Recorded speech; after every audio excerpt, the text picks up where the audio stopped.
글로벌 공급망에서 수요와 공급 측면에서 큰 충격이 이렇게 가해져서 어렵다고 그러죠. 전 세계 GDP의 한 60% 정도, 제조업 생산의 한 65%, 제조품 수출의 한 41% 정도를 G7 국가가 차지하고 있는데요. G7 국가가 코로나19 확진자 수가 가장 많은 그런 군 중에 하나고요. 세계 공급망을 핵심적으로 책임지고 있는 국가들에서 코로나 확진자가 굉장히 많이 나와 있기 때문에 공급망의 어떤 전염이다 이런 말까지 하고 있습니다. 코로나라는 게 전혀 예측하지 못했던 현상인 것 같아요. 세계에 주는 그 충격이라는 게 굉장히 크다. 한국 입장에서 본다면 베트남이라든지 말레이시아, 인도네시아, 태국 이런 데로 옮기면서 글로벌 서플라이 체인을 이제 정비를 해 나가고 있는 그런 과정에서 코로나 사태가 발생을 했기 때문에 한국의 그런 기업들도 글로벌 서플라이 체인을 공급망을 어떻게 할 거냐 재정비를 해야 될 것 같다 하는 생각은 들고요. 트럼프 정부 때부터 글로벌 서플라이 체인을 어떻게 가져가야 될 거냐 하는 그 논의가 있었습니다. 트럼프 대통령은 결국은 지역별로 뭔가 이렇게 블록을 만드는 그런 상황이기 때문에 한국의 그 글로벌 서플라이 체인도 리저널 서플라이 체인 내지는 블록 형태의 그런 서플라이 체인으로 변해갈 것이다. 공급망 붕괴가 우려된다고 하는 사람은 넘어선 것 같아요. 가장 먼저 생산 부분에서 공급망이 붕괴되는 그런 게 있는데 원인이 이제 원자재 공급이 안 되는 경우, 근로자 보호 차원에서 이제 공장 가동을 중단하는 경우, 주문 감소가 돼서 공장을 가동할 물량이 없는 경우 이 세 가지 부분에 대한 부분인데 원부자재 공급이나 근로자 보호 차원의 셧다운 부분에 대한 건 벌써 일어났고요. 수요가 감소되면서 생산할 필요성이 없는 부분들. 두 번째는 이제 나오는 게 수출 규제 각국의 곡물부터 시작해서 쌀이나 이런 부분 벌써 일어났고요. 세 번째 부분은 이제 물류망이 단절되는 부분인데 그것도 이제 이미 일어났죠.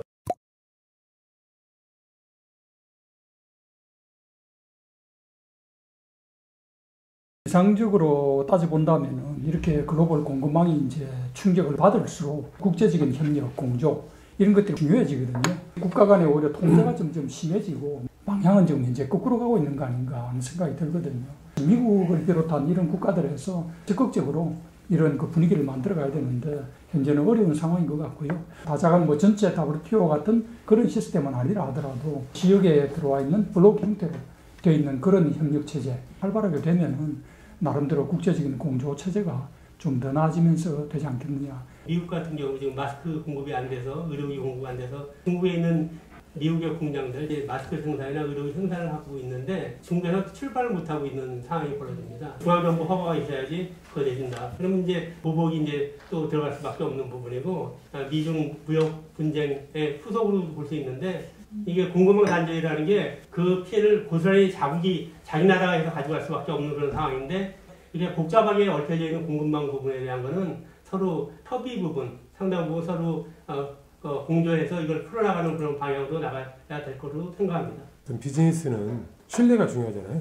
각국 정부들이 좀 이렇게 서로 공조를 해서 기업들한테 장애가 없이 하고 서로 믿고 거래할 수 있는 그런 풍토가 조성이 되는 게 가장 시급하다고 보고요.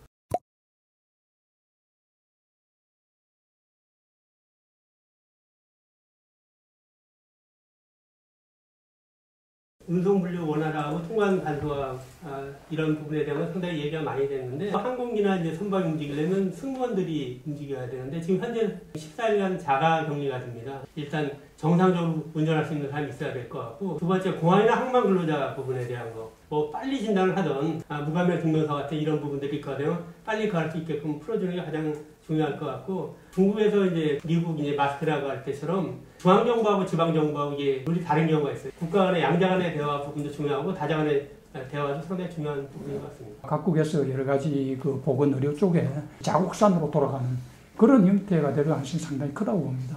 한국 입장에서는 그동안에 이제 수익성을 주로 따져서 가늘고 긴 공급망이 좀 이제 돼 있는 그런 상황인데 글로벌 서플라이 체인에 대한 전반적인 아마 재점검이 좀 필요할 것 같고요. 수익성뿐만 아니라 이제는 안정성까지도 같이 가져가야 되는 상황이기 때문에 그 거점 지역에서 복수의 그런 그 공급선을 갖는 그런 형태로 아마 이제 많이 변할 것 같습니다. 어떤 그 효율성 측면뿐만 아니고 어떤 리스크를 좀 분산시키는 그런 관점에서 좀 공급망 관리를 해야겠다는 그런 생각이 들고요. 시장하고 어떤 생산지하고를 분리해서 이렇게 공급망 관리를 하는 경우가 많은데 앞으로는 시장 진출형으로 진출 목적을 좀 시프트시키는 그런 노력이 좀 필요한 것 같고 각 나라가 지금 제조업 육성을 굉장히 강력하게 추진하고 있는데요. 정책 변화들을 또는 어떤 시장 기회 요인을 좀 잘 살펴서 그런 부분을 고려한 공급망을 좀 구성하는 것도 중요해질 것 같습니다. 공급망이 이게 한번 훼손되면은 이제 복구가 어렵잖아요. 그 중에 하나가 이제 항공 부분 상당히 심각하게 이제 내가 그 제조도 상당히 중요한데 물류망 복구시키는 게 상당히 좀 중요한 부분이기 때문에 그쪽은 더 신경을 좀 많이 써 주셔야 될 것 같아요. 코로나 사태로 인해서 상당히 그 법적 분쟁이 많이 일어날 것 같아요. 프로젝트들이 진행되는 과정에서 스탑이 되는 그런 경우가 지금 대부분이거든요. 불가항력 적용이 되느냐 안 되느냐, 규칙 사유가 누구한테 있느냐에 따라서 책임 부분이 이제 문제가 될 소지가 있거든요. 최근에 한국의 국토부 같은 데서는 건설 현장에서 발생한 건설 공기가 좀 연기가 되거나 문제가 생겼을 때 유권 해석으로 불가항력이다 해석을 해준 건 있습니다. 그렇지만 이런 것들이 이제 국내에서는 안 그러면 국제적으로 상당한 분쟁으로 이어질 가능성이 있는데 민간 기업들이 해결해야 되는 부분도 있습니다만 정부 차원에서도 좀 더 관심을 갖고 도와줄 수 있는 노력을 했으면 좋겠다.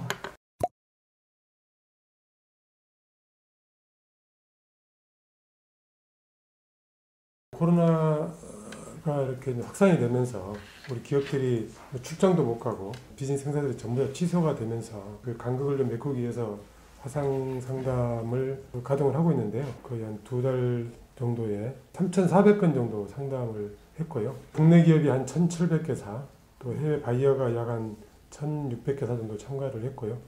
한 4천만 불 정도 계약이 이루어졌습니다. 이 코로나 이후로 디지털화, 또 디지털 마케팅 이런 부분들이 굉장히 중요성이 좀 커질 것 같아요. 이게 생활이 이제 새로 바꾸잖아요. 그래서 뉴 노멀이라는 게 나오는데 우리 무역 관행으로 나왔던 지금 대면에서 이제 하거나 아니면 직접 신문을 왔다 갔다 하던 부분에 대한 건 상당 부분 언택으로 하지 않을까. 그래서 실제로 디지털함을 고용량이 상당히 많이 늘어요. 화상으로 이제 상담을 하면 그 다음에 실물이 가는 게 아니라 이제 샘플 도면 가서 바로 3D 프린터나 이런 걸 해서 실력에서 바로 그거 되고 확인한 다음에 그 생산하고 결국은 일상 생활이 바뀌는 거 아니냐. 결국 디지털화되고 이제 비대면 언택트 산업이 이제 발전할 거다 하는 거는 전적으로 공감을 하고요.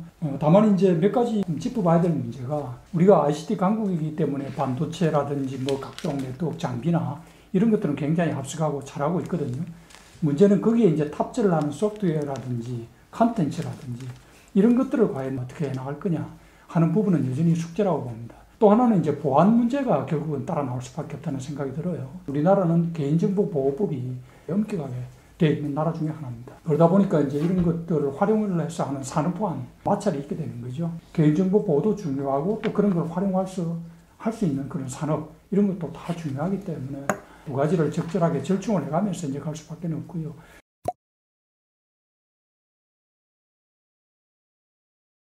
우리 생활하고 경제 패턴을 완전히 이번에 바꿔버린 것 같아요. 이게 국가 간의 교류는 상당 부분 침체되지 않을까. 무역량은 상당 부분 축소될 거고 보호주의하고 자국 완성형 트렌드가 상당히 세게 나올 것 같다. 보건, 의료, 방역 부분, 소비재 그런 거는 리쇼링 부분에 대한 흐름이 상당히 강하게 일어날 거다. 전통적인 생산 방식에서 재고 자체를 제약시하는 생각이었거든요.